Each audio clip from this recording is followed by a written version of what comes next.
Hello and welcome to this week's episode of the Pages to Pixels podcast. I'm Kirtana. I'm Rohan. And this week we're talking about the hit show House of the Dragon on HBO Max.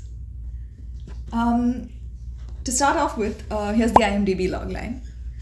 An internal succession war within House Targaryen at the height of its power, 172 years before the birth of Daenerys Targaryen. It's very simple, and it's exactly what it is. That's basically the logline for the show. I mean, there's not really one for season 2, and there's no point going over the loglines for every single episode. But I actually wanted to talk a little bit about Game of Thrones before we jump in, because Game of Thrones is arguably the biggest, most successful TV show, at least drama TV show in history. Yeah. And I really liked it. It did take me a bit to get into it. I think seasons 1 through 3. Oh, I'm saying I was kind of like, I was enjoying it, but I didn't love it. Season 4 is when I really started being like, okay, yeah, I love the show. I think a lot of that was because so I started watching it as the show came out. And while Game of Thrones was kind of like my first grown-up show, where they were not saying content-wise, but in terms of, but also content-wise. Yeah, maybe. Yeah. Where they're like, they really say they're not going to hold your hand the entire time. They're gonna ask for your patience. It's gonna be a lot more quieter and all that. No, I mean, I agree. Game of Thrones was I got onto the whole bandwagon very late. I only started the show after season 5 ended. Yeah. And the reason for that was, for the longest time, I was just like, everyone's talking about it, I don't want to do it. Well, that, but then you didn't have to do what I did, where season 1 through 3 felt a little bit tough to get through. True, very true. Here, that's the other thing, because I know it said it took 3 seasons for you. For me, it was the very famous episode 9, season 1, when Ned Stark's head was gone. I was impressed by the show.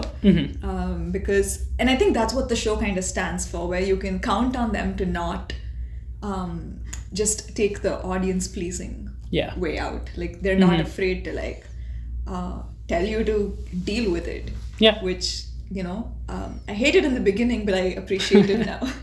Yeah. I'm also one of the only people who doesn't hate season 8. Okay. Is it the best? No. But I feel like, and I'm going to try not to make an excuse as to why other people hate something that I enjoyed. But I feel like Game of Thrones season 8 compared to TV as a whole is one thing, but because the other season set the bar so high, it did it didn't live up to the expectations of the show set for itself because of its continued excellence throughout the years. I will admit, the finale itself I was not a fan of. I'm talking that final episode. The season, I think there's a lot of great stuff in that season still. There is. I'm not going to take that away from you. At the same time, I wholeheartedly disagree with you. And here's why, right? Like, I see the comparison you're making. Like, I hear what you're saying. But the reason I cannot forgive them is because now the rewatchability on that show has fallen significantly. That being said, what do you think about House of the Dragon as a prequel to all of it? I think it's great. Season 1 was fantastic. I think season 2 has a lot going for it also. I mean, technically, visual effects, probably the best visual effects I've seen on TV. Even better than most, better than a lot of blockbuster movies as well. Yeah. We were talking about Deadpool last week. I think Game of Thrones has better visual effects than Deadpool, or not Game of Thrones, House of the Dragon has better visual effects than that even. I think they really even between the last season of Game of Thrones and the first season of House of the Dragon, I think they stepped it up quite a bit. Because I think it was, which episode is it when Viserion and there's that Viserion versus Drogon battle?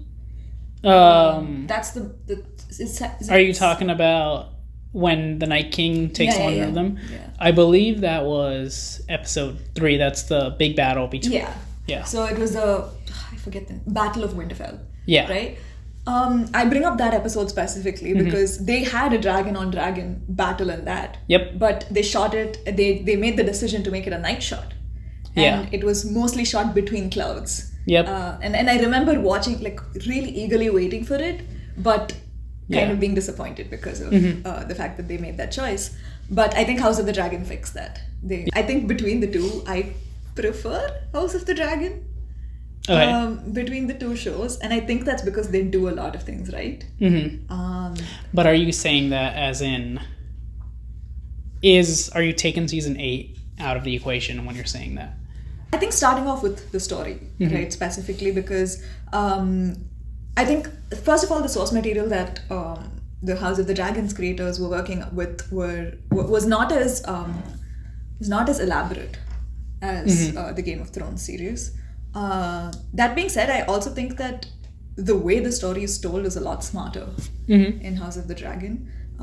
They set up conflicts and sort of character motivations very early on, and they do it, I think, the way it's done on screen is much more nuanced than the way it was done in Game of Thrones. Okay. Like, my big thing was in Game of Thrones, very early on in the story, you know Ned Stark is a good guy. Yeah. You know, like, Cersei is a bad person. Like, at the end of episode 1, I think, you know who the good guy and the bad guy is. And after that, they just kind of stick with that. It's, like, really hard for me to empathize with Cersei or Joffrey or any of the bad people. Yeah. Or the Night King, you know, because their goals are very unidirectional. Yeah. And they're also very, like, just black and white. Yeah. And I think with House of the Dragons, the reason it works so well is because the motivations work a little better for me.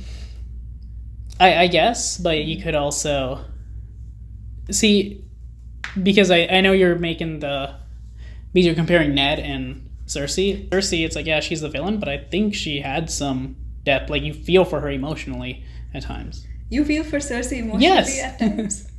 This is good to know. At some point it might come in handy. She goes through stuff, and you do feel a level of empathy for her.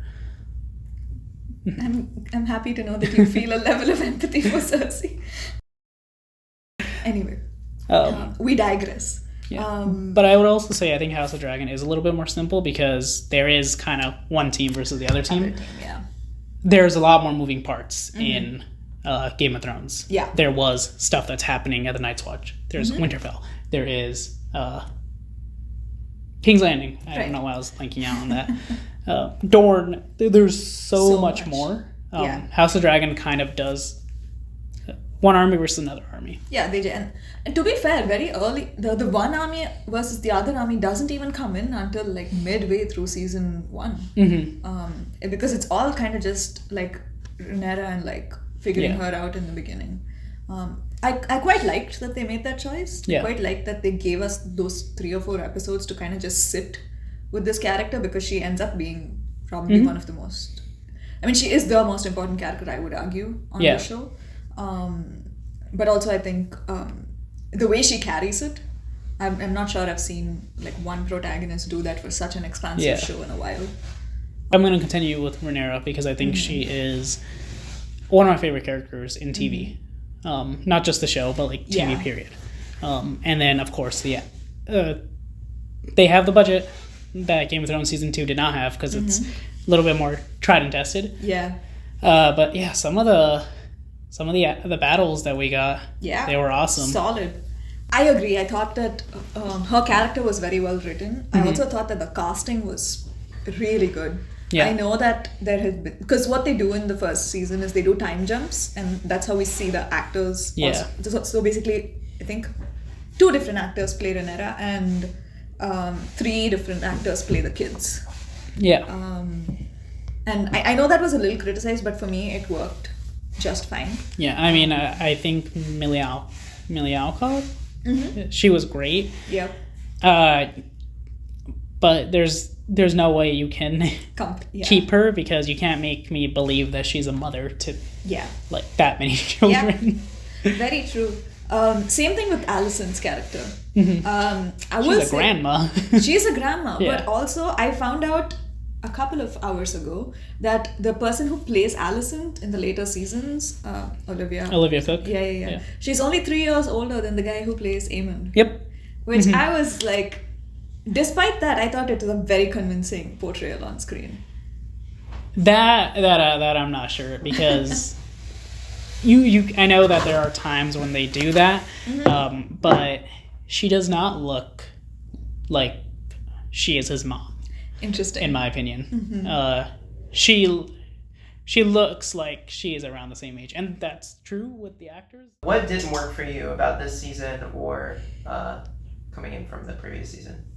I think what didn't work was the Harrenhal storyline with Daemon, which is a real shame, because I think I'm saying Rhaenyra is the best character and one of my favorites in TV. Daemon is right there also. Yeah, very complicated, layered.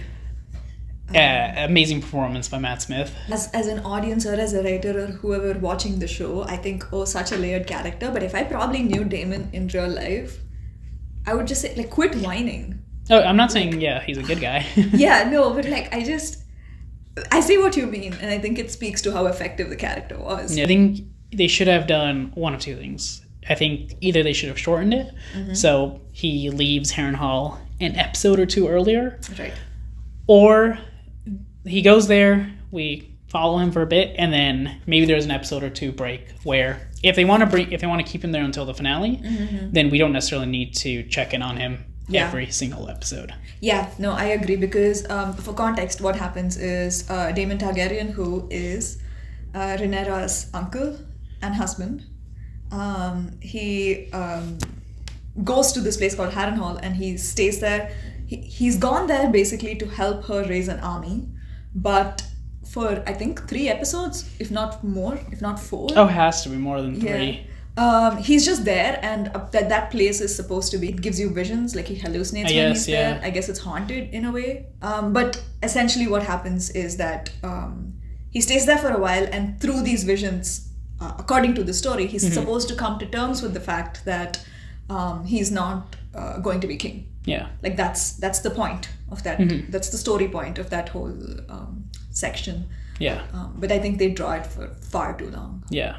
Yeah, and I wish they would have given all that time to, I don't know, Adam of Hull, for example. Like, I just thought there were other parts of the story that were more interesting than there that. was that, and I think, was it Rhaena, who she's in the fields looking for another dragon? Yeah, that too. They kept... Yeah, she's in the field looking for a dragon. Cut away. Cut back. Yeah, she's still in the field looking for a dragon. I think that speaks to something we were talking about in some of the earlier episodes about pacing and time.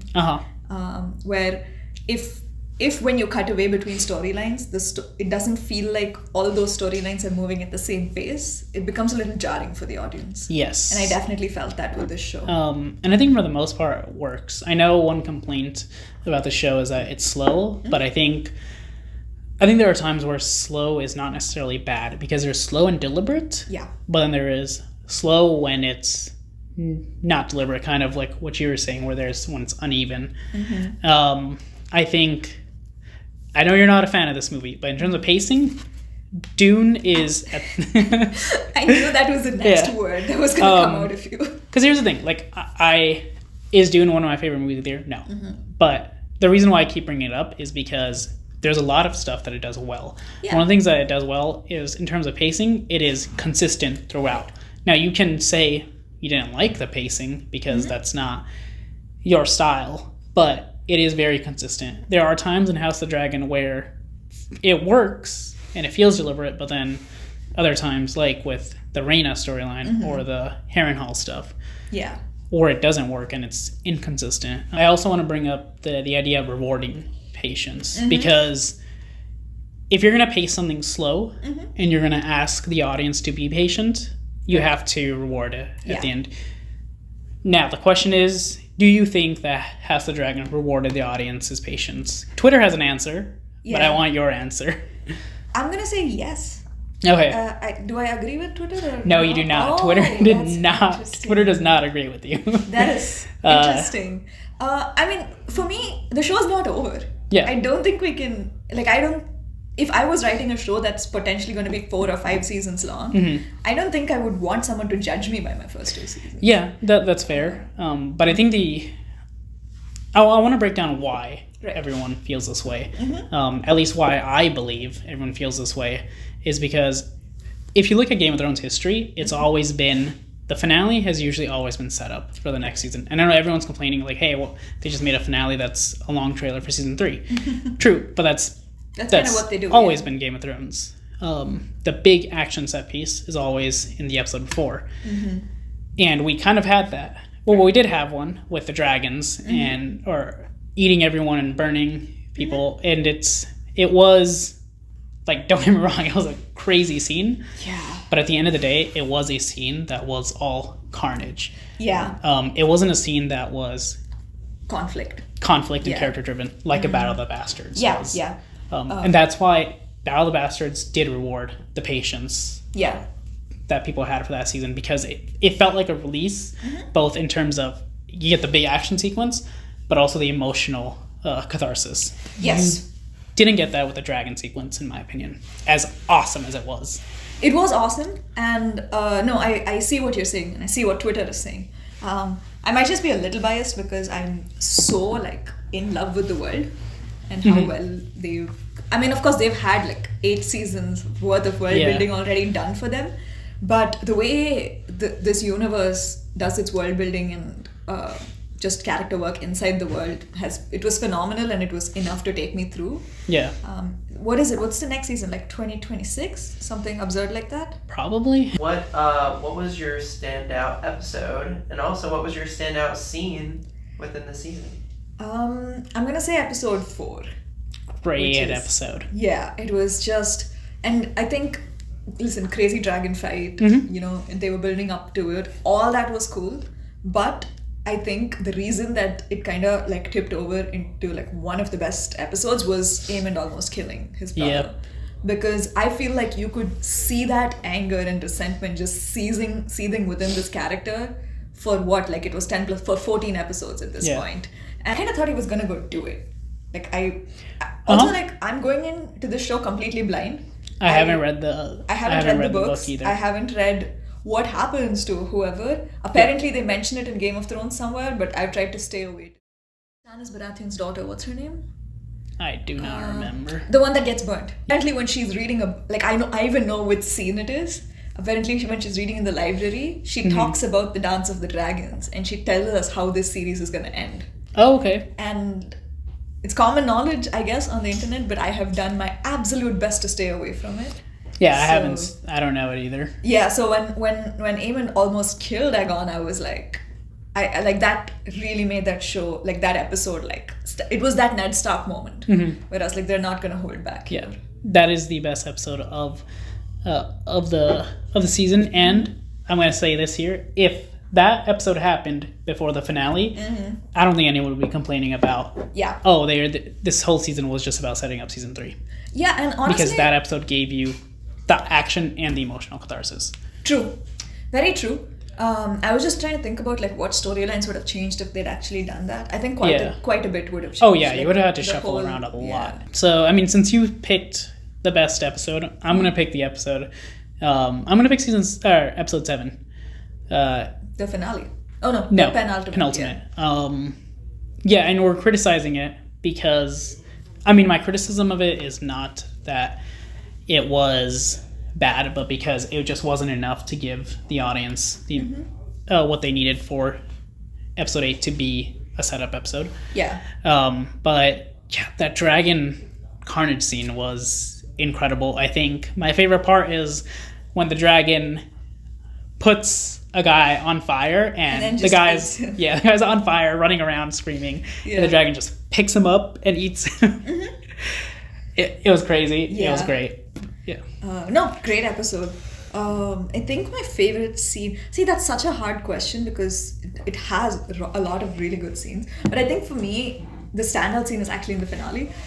It's between Aemond and Helena, the brother and sister duo. Yeah. And I guess she's also like Bran of Winterfell, where she can kind of see visions, can kind of see into the future.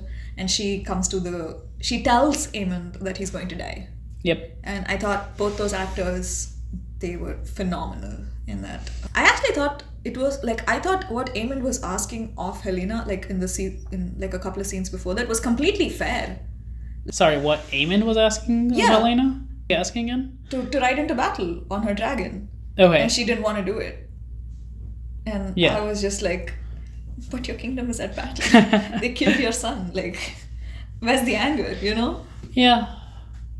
I see your point, but I'm also not gonna...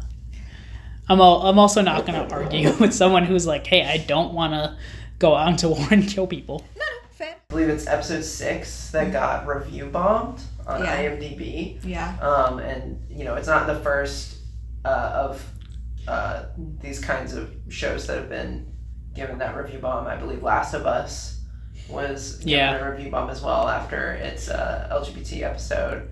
What can studios do to prevent this, if anything, from happening to their shows? And what are your thoughts on it?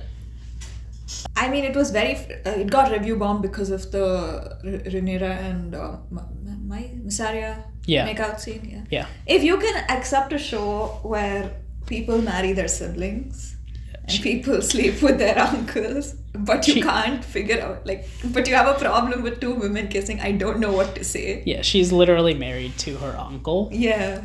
In terms of what studios can do about it, hey, review bombing is gonna happen.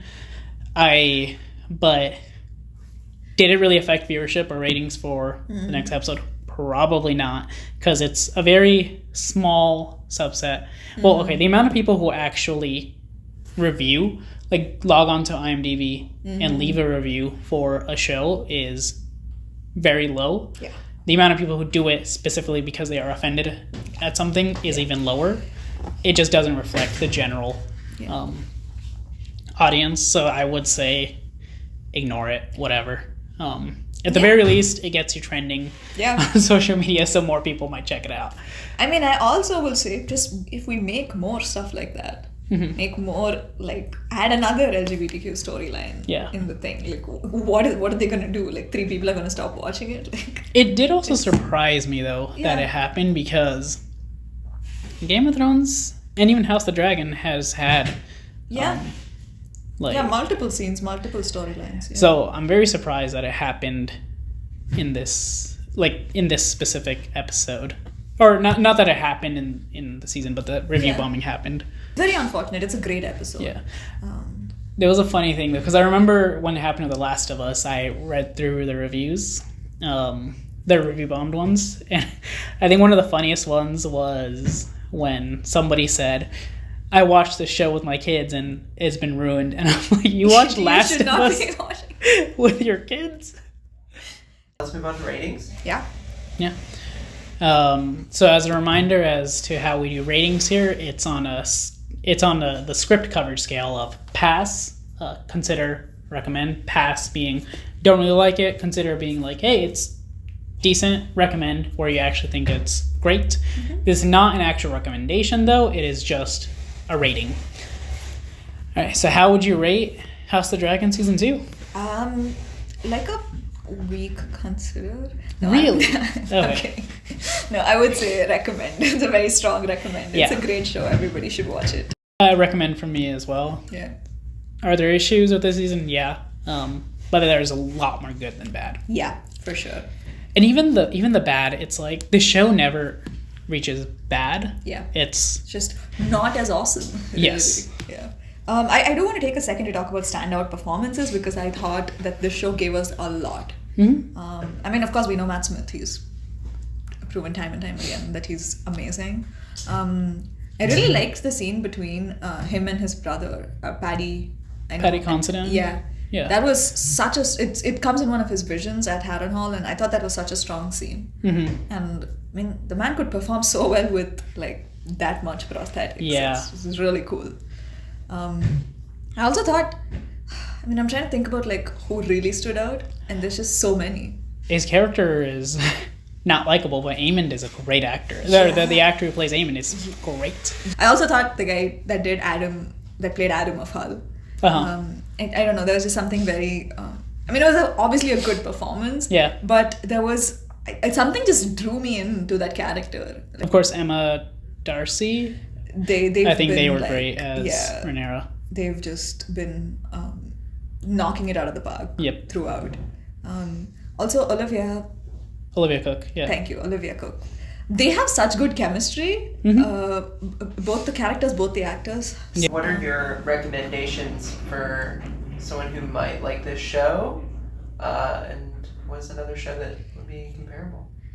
I was just gonna be like Game of Thrones, which is. Listen, I still think that's a fair recommendation. Like, if you watch House of the Dragon and you're like, this is such a great world, like, you have enough content to last you like a few months if you are patient with it. Yeah. But I'm gonna say Lord of the Rings, the whole series. I feel like, and I'm comping this because of the world building, especially. Yeah. I think both the shows do a really good job of taking you into the world and keeping you in it throughout. Yeah. I'm gonna say Shogun. Shogun it came out I think earlier this year. It's probably the front runner for what's gonna win the Emmy for best drama. There's no fantasy element of it, and it takes place in Japan and not like I kind of whatever. Game of Thrones is in a fictional world, but it's like I would call it Europe. Right. But no, it's a great show if you like kind of stuff of that time period. Some pretty cool battle scenes in it as well. Great character. Yeah. Great drama. I want to give a shout out to the creators of House of the Dragon for being as inclusive as they were in their casting. I know they got a lot of backlash, but I thought it was really cool. What else have you guys been watching? I've been rewatching Silicon Valley. Yeah. I just kind of go back to it like once in a while. It's great. It's hilarious, and I really enjoy like watching Kumail Nanjiani. Like he's so good. Also, the guy who plays Jin Yang, he's so good. He's phenomenal in that show. Like, it's beautiful. I still think my favorite, and minor spoilers for Silicon Valley if you haven't seen it, but my favorite is the app. And we have that app now where you take a picture of food and it'll tell you what food it is. Yeah. So they tried out with a hot dog, and it says it's a hot dog, and they're like, "Oh my god, this is great!" And then they tried out with the pizza, and it shows up not a hot dog. I'm watching the morning show. Season 3 came out. I want to say it came out a while ago. I'm a little late to the party, but I think it's great. Steve Carell's not in this season anymore, but they have kind of moved on from the baggage of all of that character. I think they probably should have moved on in season 2, but. Now that they have moved on, there's just they have so many other storylines to pull from, and I think it's really interesting. Yeah, that show is really fun. I mean, it's one of the most fun shows. No, I mean I thought they did a really good job. And I remember that like one of the criticisms was, like they're trying to like tackle all these 60 issues in one episode. Yeah. But I think that makes it quite realistic. Like just because they're dealing with this guy's involvement in the Me Too campaign doesn't mean that another form of sexism can't happen in the same office. It's all very real, and I thought it was really well made. Fun fact, I did the monologue between Jennifer Aniston and Reese Witherspoon's character for my acting class. I mean, the dialogue thing where they have this argument. That was my thesis for that class. See, both of you are in black, so I was hoping someone would be wearing green just to see who Rohan's wearing green. battle. Rohan's wearing green pants. Everyone should know this. He's team green subconsciously. No, I'm not. You wore green pants on the day we're doing this episode. Because you wanted me to wear green. I didn't. Have you ever done other things I want you to do? I have a challenge for you guys. Yes. In 10 words or less, Kirtana, argue why Team Black is great, and Rohan, argue why Team Green is bad. Queen Rhaenyra deserves to be sitting on the Iron Throne. That's 10. Okay. Boom. Yeah. All right, so I gotta say, why is Team Green bad, right? Yeah. All right. I'll do it in one word. Aemond. Fair. Okay. Do you really want Aemond as your king? That's 8 words. No, but Great performance. Yep. great villain. That's it for this week's episode of Pages with Pixels. Thank you so much for tuning in, and we'll see you next time with a brand new episode. Yep. Thank you. Thank you.